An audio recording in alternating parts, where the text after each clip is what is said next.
ভগবানের স্বরূপ কি? রাধে রাধে। পবিত্রম পরমিদম। ভগবানের সঙ্গে যে থাকে সে পবিত্র হয়।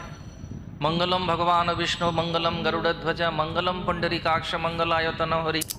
আমরা যে কাজগুলো বারণ করা হয় সেগুলোই আমরা করি। যেমন শাস্ত্রে বলা হচ্ছে 4টে জিনিস করা উচিত নয়। মাংসাহার করা উচিত নয়, কিন্তু সকালবেলায় বাজারে যায়, ব্যাগ ভর্তি করে নিয়ে আসে, শুরু হয়ে গেল দিন। তো ওটা কি শুভ কাজ? নাকি নয়, বলে একদম শুভ? না। মাছ তো খুব শুভ, কিন্তু মাছ জলে খুব শুভ। আর মাছ দেখাও শুভ। ভগবানকেও অভিষেকের পরে একটা রূপোর মাছ দেখানো হয় চঞ্চলতার জন্য, খুব সুন্দর, সজীবতার সুন্দর জন্য কথা বলে শুভ বলেছেন। দেখানো হয়, খাওয়ার জন্য নয়। কেন? তার কারণ হচ্ছে এটা জীব হত্যা, ওটা একটি পাপ। কিন্তু সকালবেলায় ঘুম থেকে উঠে ভালো খুঁজতে চলে যাওয়া, তো মাংসাহার, এটা একটা ছোট্ট উদাহরণ দিলাম। তো পাপ কর্ম সকাল রাধে থেকেই শুরু। রাধে। তারপর নেশা, রাত্রে